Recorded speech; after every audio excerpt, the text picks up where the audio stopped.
Hello বন্ধুরা, দেখো আজকে আমি একটা জিনিস বানাচ্ছি, সেটা হচ্ছে ফিশ বাটার ফ্রাই। ঠিক আছে, তোমরা অনেকেই হয়তো ঘরে বানিয়ে থাকবে, তা আমিও বানাচ্ছি বলে তোমার ভাবলাম তোমাদের সাথে একটু ভিডিওটা শেয়ার করি। তো দেখো আমি এখানে নিয়ে নিয়েছি ফিশ।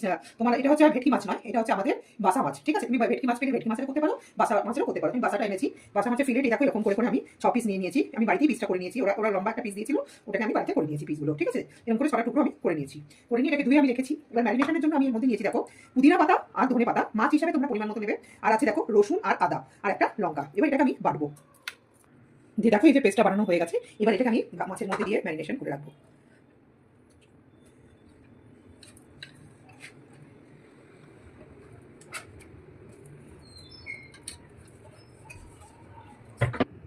এবার একটু গোলমরিচের গুঁড়ো দিয়ে দিচ্ছি। ঠিক আছে, আর দেবো মানে স্বাদ অনুযায়ী নুন। দেখো বন্ধুরা, এরকম করে ম্যারিনেশন করে আমি এটা ফ্রিজের মধ্যে রেখে দেবো মোটামুটি 2-3 ঘন্টা, 3 ঘন্টার মতো আমি রাখবো এটাকে। ঠিক আছে, আর বাকিতে একটু ঠান্ডা জল নিয়ে ফ্রিজের মধ্যে ঠান্ডা জলটা রেখে দেবো। ঠান্ডা জল যখন হবে, যখন আমি গোলাটা বানাবো, মানে তোমার ইয়ের গোলা বানাবো, সেটা হচ্ছে কর্নফ্লাওয়ার আর ময়দা, এই দুটো মিশিয়ে একটা গোলা বানাবো। কর্নফ্লাওয়ার আর ময়দা দুটো মিশিয়ে নিয়ে একটা গোলা বানাবো, তার মধ্যে ডিমও যাবে। তো সেটাতে আমার কি যাবে, ঠান্ডা জল। তো তার জন্য আমি এক বাটি ঠান্ডা জল ফ্রিজের মধ্যে এখন আমি রেখে দেবো। আইসও দিতে পারো, আমি ঠান্ডা জলটা দিয়ে দিই, 1-2 আইসও দিলেও মানে ভালো হয়। ঠিক আছে, ঠান্ডা জল বা আইস যেটা খুশি তোমরা ইউজ করতে পারো। তো ঠিক আছে, এখন ম্যারিনেশনের জন্য আমি এটাকে ফ্রিজে রেখে দিই। আর ব্যাটারটা বানাবার জন্য যে ঠান্ডা জলটা, সেটা আমি ফ্রিজে রেখে দিচ্ছি। আবার যখন আমি বানাতে থাকবো 2 ঘন্টা পর তোমাদের সাথে আবার দেখা হবে। হ্যাঁ বন্ধুরা, এ দেখো 3 মিনিট, মানে 3 ঘন্টা ম্যারিনেশন হয়ে গেছে মাছগুলো ভালো মতো।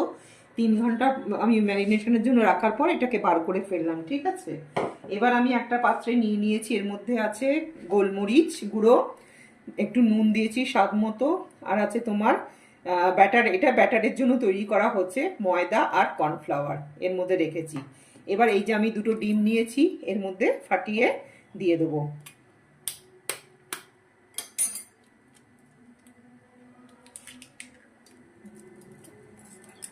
ডিমগুলো ফাটিয়ে দিয়েছি। এবার এর মধ্যে যে ঠান্ডা জলটা রেখেছিলাম ফ্রিজে, সেইটাকে আমি এই ব্যাটারটা বানাবার জন্য মেশাবো। অল্প অল্প করে মেশাতে থাকবো, এরকম করে করে মেশাতে থাকবো ব্যাটারটা।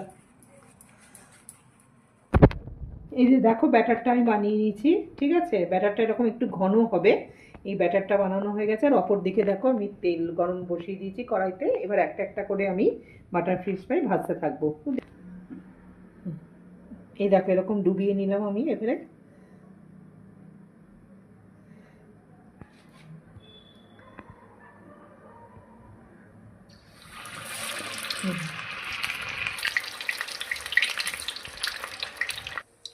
দেখো বন্ধুরা, আমার এই যে বাটার ফিশ ফ্রাই বানানো হয়ে গেছে।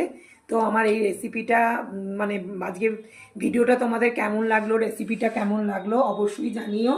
হ্যাঁ।